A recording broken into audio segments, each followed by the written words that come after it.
باللہ من الشیطان الرجیم بسم اللہ الرحمن الرحیم۔ میری محترم ماؤں، پیاری بہنوں اور بیٹیوں، السلام علیکم۔ آج ہم انشاءاللہ تلاوت کریں گے اپنے اگلے سبق کی، جو کہ ہے سورہ مائدہ کی آیت نمبر 78۔ یہ ہے 78 اور 79، یعنی کہ 78 اینڈ 79 انشاءاللہ آج تلاوت کریں گے ترجمے کے ساتھ اور تفسیر کے ساتھ۔ شروع کرتے ہیں، لیکن شروع کرنے سے پہلے بیل کے آئیکن کو پریس کریں اور چینل کو سبسکرائب کریں تاکہ اگلی ویڈیو آپ کو آسانی سے ملتی رہیں، اور ہو سکے تو شیئر بھی کریں تاکہ زیادہ سے زیادہ لوگ دیکھیں، آپ کو بھی ثواب ملے اور مجھے بھی، اللہ کے حکم سے انشاءاللہ تعالی۔ تو آج کا سبق شروع کرتے ہیں۔ اعوذ باللہ من الشیطان الرجیم۔ لعن الذین کفروا، لعن لعنت کی گئی، الذین جو، کفروا کافر ہوئے، لعنت کی گئی کافروں پر، من بنی اسرائیل، من سے، بنی اسرائیل، اسرائیل بنی اسرائیل میں سے، لعنت کی گئی کافروں پر جو بنی اسرائیل میں سے ہیں، علی پر یا اوپر، لسان زبان،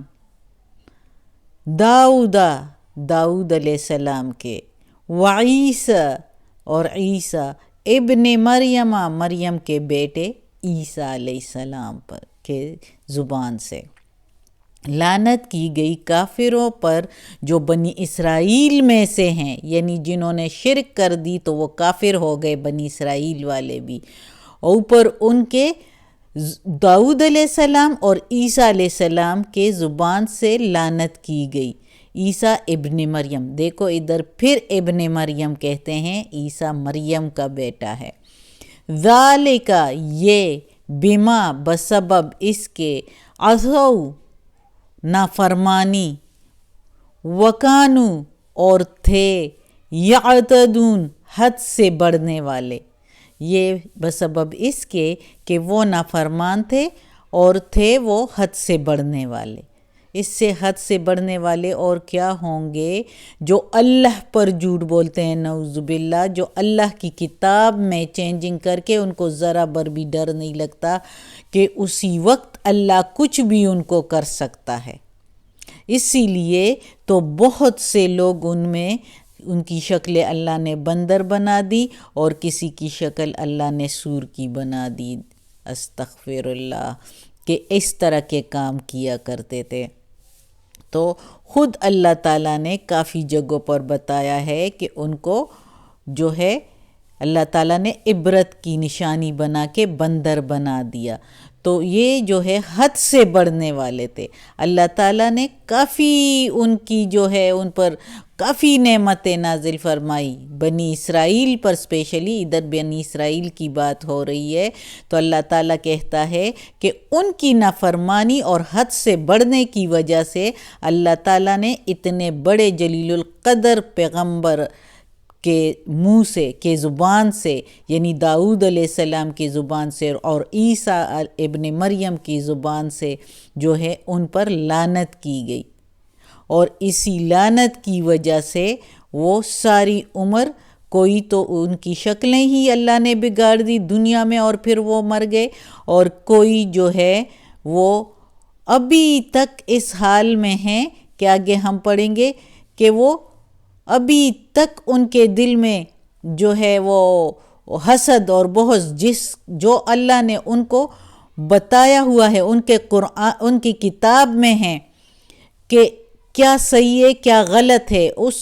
کے مطابق جو مسلمان چل رہے ہیں، مسلمانوں کا عقیدہ بھی وہی ہے جو ان کے کتاب میں اللہ نے بھیجا تھا کہ ایک اللہ عبادت کے لائق ہے، اور زکوٰۃ دینی ہے، روزے رکھنے ہیں، یہ سارا کچھ ان کے لیے بھی، جس طرح رجم کا جو ہے حد ہے، رجم کا جو حکم ہے، وہ سارا کچھ ان کی کتاب میں بھی اسی طرح تھا جیسے قرآن میں ہے، لیکن انہوں نے اس کے باوجود مسلمانوں کا یقین نہیں کرتے اور مسلمانوں کی مخالفت کرتے ہیں، حالانکہ مسلمان بھی اگر دیکھیں تو انہی کے کتاب کے مطابق چل رہے ہیں، جو ان کے کتاب میں سارا کچھ اللہ تعالیٰ کا حکم ہے، احکامات ہے، تو وہی قرآن میں ہے۔ تو ان کو چاہیے تھا کہ مسلمانوں کا ساتھ دیتے کہ وہ انہی کی طرح کی کتاب کی طرح کے احکامات پر جو ہے عمل کر رہے ہیں، تو یہ بجائے مسلمانوں کا ساتھ دینے کی یہ بت پرستوں کا ساتھ دیتے ہیں۔ یعنی محمد صلی اللہ علیہ وآلہ وسلم کے زمانے میں بت پرستوں کا ساتھ دیتے تھے اور ان کو زیادہ اچھا کہتے تھے بجائے مسلمانوں کے۔ تو یہ کیا تھا؟ یہ حد سے بڑھنا تھا، یہ حد سے بڑھ کے نافرمانی تھی۔ اور اسی نافرمانیاں جو یہ کرتے جا رہے تھے اس سے پہلے بھی، تو عیسیٰ علیہ السلام ابن مریم، اللہ تعالیٰ نے کہا کہ یہ مریم کا بیٹا ہے، اللہ کا نہیں، جو وہ اس کو عیسائی اس کو یہ کہتے ہیں کہ اللہ کا بیٹا ہے، نعوذ باللہ۔ تو اللہ بار بار کہتا ہے عیسیٰ ابن مریم، یعنی مریم کا بیٹا۔ تو عیسیٰ علیہ السلام نے بھی اور داؤد علیہ السلام کی زبان سے اللہ نے ان پر لعنت بھیج دی کہ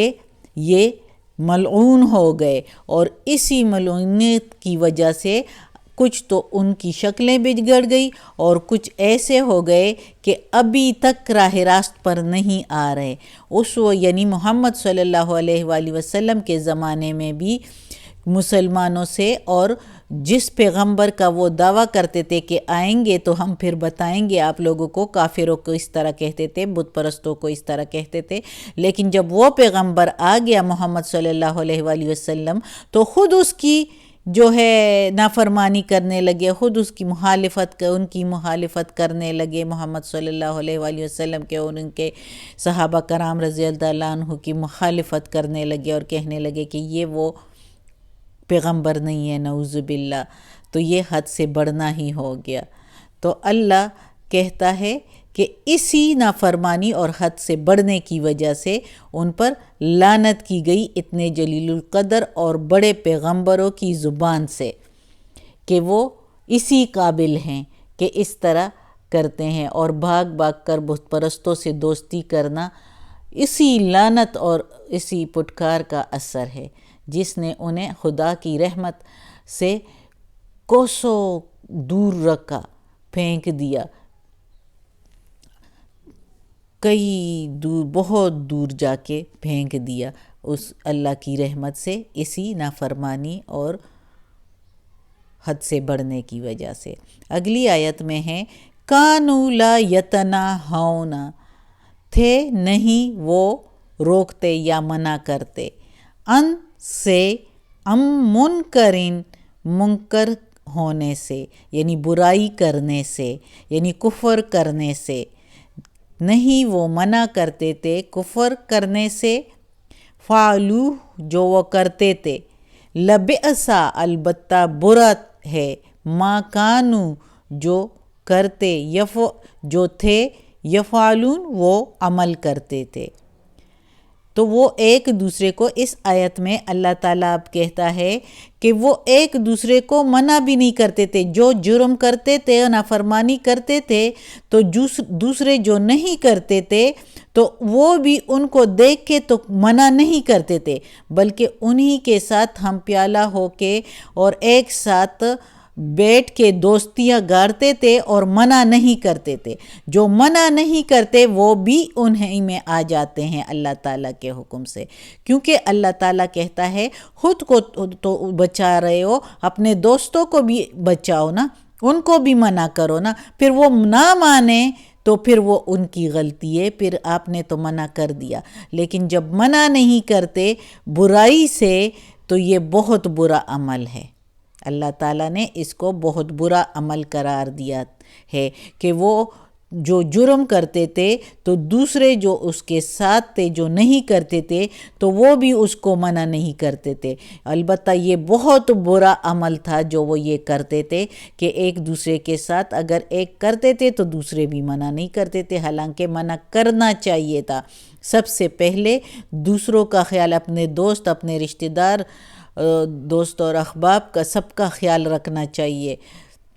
قربت والوں کا، کہ یہ جو ہے اللہ کی رضا کے لیے، جب اللہ نے حکم دیا ہے کہ ان کو بھی تبلیغ کرو، ان کو بھی منع کرو غلط کاموں سے، جیسے خود منع ہوتے ہو، جیسے خود نہیں کرتے تو ان کو بھی منع کرو، اور اگر منع نہیں کر سکتے تو کم از کم ان سے دور ہی رہو، کہ ان کو منع تو نہیں کر سکتے، ان سے کوئی مسئلہ ہو، کوئی ڈر ہو، کوئی خوف ہو تو منع نہیں کر سکتے، تو کم از کم ان کے ہم پیالہ تو نہ ہو نا، ان سے دوستی تو نہ گاڑیں نا، ان سے دور رہیں اور ان سے کہیں کہ یہ عمل جو آپ کر رہے ہیں یہ صحیح نہیں ہے، اس لیے ہم آپ سے دور رہتے ہیں، اس لیے ہم آپ سے دوستی نہیں کرتے، تو ہو سکتا ہے وہ بھی صحیح ہو جائے۔ لیکن جو اسی طرح ساتھ دیتے ہیں تو وہ پھر یہ بہت برا عمل ہے۔ اس کے ساتھ ایک واقعہ یاد آیا، لیکن اب وہ واقعہ بیان کروں گی تو ٹائم بہت ہو جائے گا، ابھی ٹائم پورا ہو گیا ہمارے سبق کا۔ صدق اللہ العظیم۔ اللہ ہمیں یہ قرآن مجید کا ترجمہ مکمل کرنے کی توفیق دے اور اس پر عمل کرنے کی توفیق دے۔ یا اللہ، یا رب العالمین، یا مالک یوم الدین، یا علی کل شیء قدیر، یا غفور الرحیم، یا رحمان الرحیم۔ یا اللہ، ہمیں، ہمارے والدین کو، ہماری اولاد کو، ہمارے بھائی بہنوں کو، ہمارے گھر والوں کو، رشتہ داروں کو، کل مومن مسلمانوں کو یا اللہ جنت فردوس میں جگہ عطا فرما، دوزخ کے عذاب سے بچا، قبر کی سختی آسان فرما۔ یا اللہ، یا پروردگار، یا غفور الرحیم، اس قرآن مجید کی تلاوت میں، ترجمے میں، اس کے تفسیر میں کوئی غلطی ہوئی ہو تو معاف کر دینا، ہم بہت کمزور ہے یا اللہ، ہم نہ سمجھ ہے، ہمیں عافیت والے معاملات دے یا اللہ، ہماری برائیاں، پریشانیاں، تکالیف، بیماریاں ہم سے دور کر دے یا اللہ، ہمیں صحت دے دے یا پروردگار، اور ہمیں اپنے نیک اور صالح لوگوں میں شامل کر دے، آمین ثم آمین۔